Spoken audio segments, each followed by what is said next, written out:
누가복음 1장 두 번째 이야기.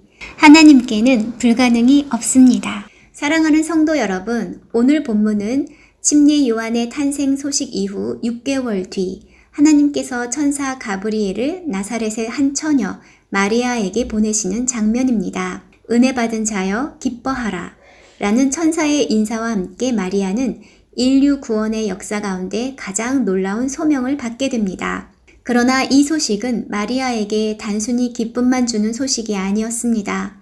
당시 유대 사회에서 결혼 전 임신은 죽음까지도 이를 수 있는 심각한 문제였기 때문입니다. 마리아의 상황을 생각해 보십시오. 그녀는 요셉과 정혼한 상태였지만 아직 혼인잔치를 치르지 않은 처녀였습니다. 정혼은 우리나라 약혼보다 훨씬 법적인 구속력이 강해서 파기하면 이혼으로 간주되었습니다. 그런데 결혼 전에 임신을 한다. 그것은 평생 부정한 여인으로 손가락질 받거나 율법에 따라 돌에 맞아 죽을 수 있는 일이었습니다. 그럼에도 불구하고 마리아는 자신의 부르심 앞에 놀랍도록 담대하게 반응합니다. 누가복음 1장 26절에서 33절에 나타난 하나님이 보낸 천사 가브리엘이 전한 소식은 세 가지로 다음과 같이 정리할 수 있습니다. 첫째, 특별한 임신. 마리아는 남자를 알지 못한 상태에서 성령으로 아들을 잉태하게 됩니다.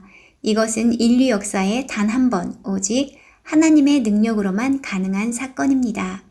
둘째, 아기의 신분. 이 아들은 요셉의 아들이 아니라 지극히 높으신 이의 아들이라 불릴 하나님의 아들입니다. 그는 큰 자가 되어 하나님의 구원을 이루실 분입니다. 셋째, 그의 사명. 그는 다윗의 왕위를 이어받아 하나님의 나라를 세울 메시아입니다. 그 나라는 무너짐이 없고 영원히 지속될 것입니다. 마리아는 묻습니다. 나는 남자를 알지 못하는데 어떻게 이런 일이 가능합니까? 천사는 대답합니다. 성령이 내게 임하시고 지극히 높으신 이의 능력이 너를 덮으실 것이다. 하나님께는 불가능한 일이 없다. 천사는 마리아가 쉽게 이해할 수 있도록 친척 엘리사벳의 사례를 들려줍니다. 불임이었던 엘리사벳이 늙은 나이에 6달째 임신하고 있다는 사실은 하나님의 능력이 사람의 한계를 넘어선다는 산 증거였습니다. 1장 38절에 마리아의 믿음의 고백이 나옵니다.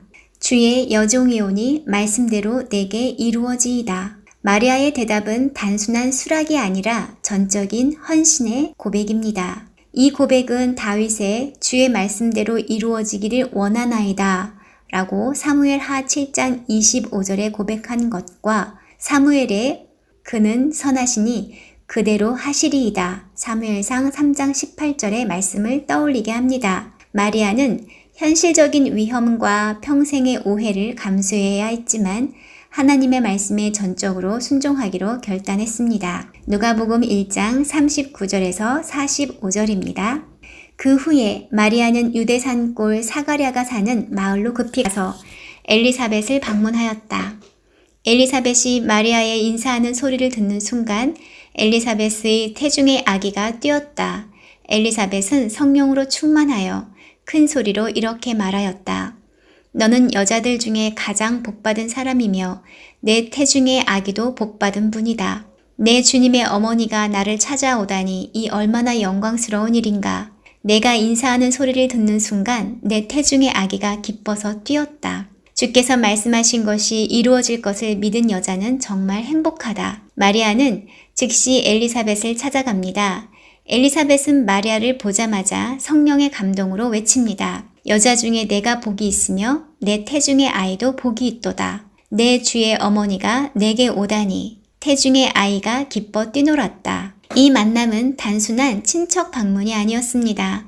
이미 영적 전쟁이 시작된 상황 속에서 하나님은 두 여인을 만나게 하셔서 서로의 믿음을 격려하고 확신을 굳게 하셨습니다. 하나님은 우리를 홀로 싸우게 두지 않으십니다. 믿음의 여정을 함께 걸어갈 동역자를 붙여주십니다. 마리아는 엘리사벳과 약 석 달을 함께 지냅니다. 그 기간 동안 두 여인은 하나님이 하시는 일을 나누며 서로의 믿음을 세웠을 것입니다. 이것은 벙어리가 된 사가랴의 침묵과는 대조적입니다. 성도 여러분, 영적 싸움 가운데 믿음의 친구, 기도의 동역자가 있다는 것은 엄청난 축복입니다. 오늘 우리에게 주시는 교훈은 다음과 같습니다. 첫째, 하나님의 은혜는 때로 위험을 동반합니다. 그러나 그 길은 하나님의 손이 함께하는 길입니다. 둘째, 하나님께는 불가능이 없습니다. 사람의 상식과 이성을 뛰어넘는 일을 하나님은 행하십니다. 셋째, 믿음의 고백은 순종으로 완성됩니다. 마리아처럼 말씀대로 이루어지이다 라고 고백해야 합니다. 넷째, 믿음은 혼자 지키기 어렵습니다. 하나님은 우리의 곁에 엘리사벳 같은 동역자를 붙여주십니다. 사랑하는 여러분, 오늘 하나님께서 우리에게도 동일하게 말씀하십니다. 하나님께는 불가능한 일이 없다. 상황이 불가능해 보일지라도 하나님의 말씀을 붙들고 믿음의 길을 걸어갑시다. 그리고 그 길에서 하나님이 붙여주신 동역자와 함께 손잡고 나아갑시다. 기도하겠습니다. 하나님 아버지, 마리아의 믿음과 순종을 우리에게 허락하소서. 두려움 속에서도 말씀을 붙들게 하시고 엘리사벳과 같은 믿음의 동역자를 만나 서로 격려하며 믿음의 여정을 완주하게 하소서. 예수님의 이름으로 기도드립니다. 아멘.